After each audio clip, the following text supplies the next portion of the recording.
Assalamualaikum warahmatullahi wabarakatuh. Waalaikumsalam warahmatullahi wabarakatuh. Selamat pagi semuanya. Pagi, Pak. Sebelum kita memulai pelajaran, mari kita berdoa terlebih dahulu. Pilih pimpin doa.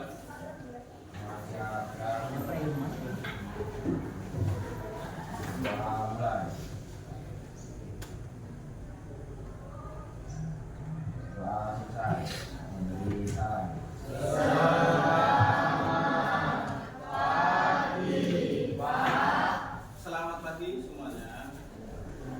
Ada yang tidak hadir? Bagaimana kabarnya hari ini? Kemarin kita sudah mempelajari unsur intrinsik bagian tema. Nah, untuk hari ini kita belajar diksi dan gaya bahasa dalam puisi. Alat tulisnya disiapkan.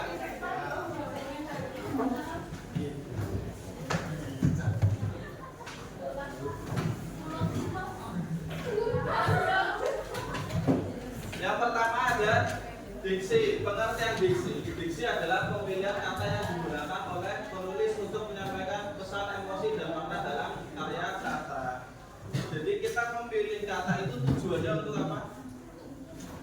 Dia tahu? Untuk menyampaikan pesan, emosi, dan makna. Tujuannya untuk selain menyampaikan pesan, untuk memberikan keindahan dalam puisi. Jenis-jenis diksi ada 4. Diksi formal, informal, konotatif, dan diksi denotatif. Nah, fungsi dari diksi atau tujuan diksi, yang pertama menciptakan suasana dan emosi. Yang kedua menyampaikan makna yang lebih dalam. Yang ketiga menarik perhatian pembaca. Dan yang terakhir adalah membangun citra atau imaji. Selanjutnya ada gaya bahasa. Pengertian gaya bahasa sama dengan apa? Ada yang tahu? Ada yang masih ingat? Majas. Jadi gaya bahasa sama dengan majas. Jadi banyak jenis-jenis majas yang digunakan dalam penulisan puisi. Contohnya seperti metafora, majas perbandingan. Jadi biasanya banyak muncul ketika puisi bertema cinta, percintaan. Kemudian ada simile. Simile juga perbandingan. Bedanya dengan metafora, simile itu menggunakan kata penghubung. Contohnya seperti badai. Cintaku padamu seperti lautan yang dalam. Kemudian ada personifikasi. Benda mati atau hewan memiliki sifat seperti manusia. Kemudian ada hiperbola. Ini paling sering juga muncul ketika puisi tema percintaan. Contohnya sudah menunggu 1000 tahun. Kemudian ada aliterasi dan ada onomatope. Fungsi gaya bahasa, yang pertama menciptakan keindahan dan ritme. Yang kedua menyampaikan emosi dan perasaan. Yang ketiga memperkuat makna dan pesan puisi. Yang keempat membangun imaji yang kuat dalam pikiran pembaca. Dan ini ada contoh penerapan diksi dan gaya bahasa. Suryo bisa dibacakan contoh puisinya. Di bawah sinar bulan purnama, cinta pesisir juga di dalam hati si lembut. Menaikkan malam,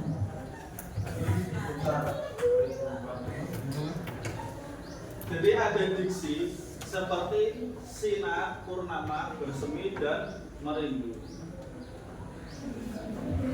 Kan sebenarnya kalau biasanya orang menggunakan kata cahaya di bawah cahaya bulan, tapi untuk memberikan sebuah keindahan, kata cahaya diganti dengan kata sinar. Begitu juga purnama, bersemi, dan merindu. Kemudian gaya bahasa ada simile, cinta bersemi seperti bunga di taman. Jadi Kalau ada kata seperti atau bagai itu berarti majas sibilan. Kemudian personifikasi angin berbisik lembut. Nah, jadi untuk tugasnya kalian berdasarkan tes diagnostik kalian sudah dibagi menjadi 3 kelompok, yaitu high, middle, dan low. Ini duduknya sudah sesuai pembagian kelompok ya? Jadi yang di sini adalah yang high, yang 2 tengah ini middle, dan yang paling ujung sana low. Nah, tugasnya bisa kalian buka di grup ya, itu sudah saya kirimkan KPD-nya.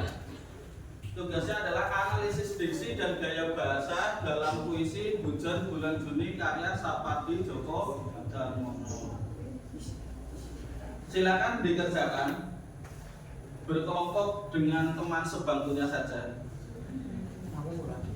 Waktunya 30 menit.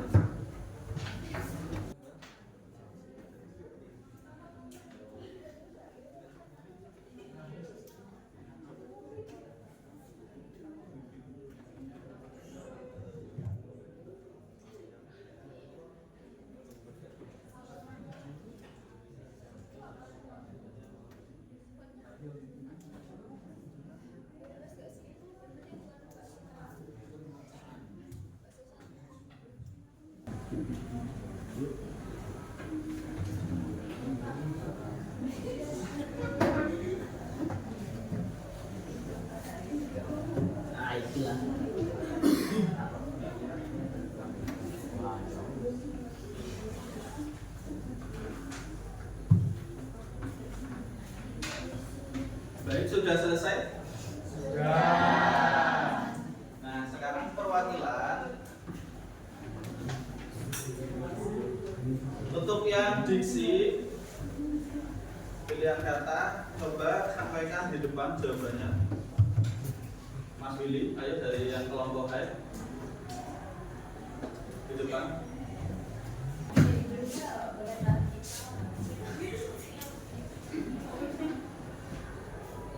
Katanya kata sampah maknanya tak uji tidak mudah putus asa, bijak, memiliki kebijaksanaan, mampu mengambil keputusan yang tepat, arif, bijaksana, memiliki pemahaman yang dalam, kritik, ketesangan hujan kecil, akar bagian dari tanaman yang menyerap air nutrisi dari tanah.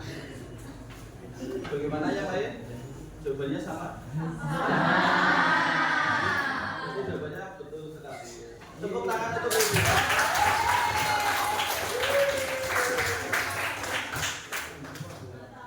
Yang kedua adalah analisis gaya bahasa dari kelompok yang low.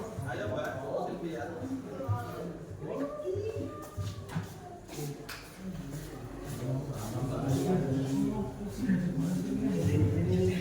Gaya bahasa personifikasi ketika tidak ada yang berkata dari hujan bulan Juni. Bahasa hujan digambarkan seolah-olah memiliki perasaan dan kemampuan seperti manusia. Personifikasi ketika tidak ada yang berhujan dari hujan bulan Juni. Bahasa hujan digambarkan seolah-olah memiliki perasaan dan kemampuan seperti manusia. Personifikasi ketika tidak ada yang berarti dari hujan tersebut biasa hujan digambarkan seolah-olah memiliki perasaan dan kemampuan seperti manusia. Terima kasih. Jadi jawabannya ada apa saja? Majasnya hanya ada 1, yaitu majas personifikasi. Tepuk tangan untuk sini.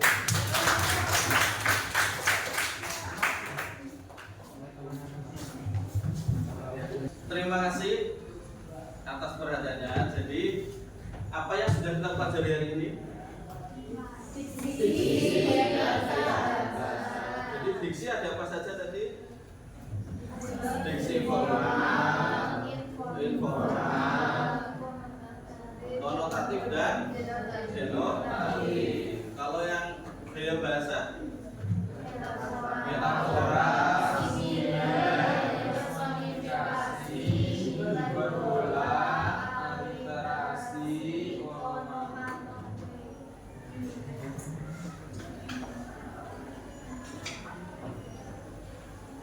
Bagaimana perasaan hari ini, pelajaran hari ini menyenangkan atau tidak?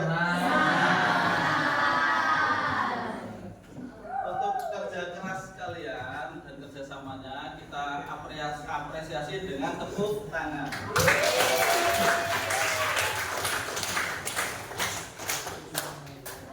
Untuk pertemuan berikutnya kita lanjut ke amanat. Kemudian setelah amanat kita lanjut ke menulis puisi. Jadi besok hari Kamis kita akan belajar menulis puisi. Cukup sekian pelajaran pada pagi hari ini. Banyak salahnya saya minta maaf. Saya akhiri. Wassalamualaikum warahmatullahi wabarakatuh.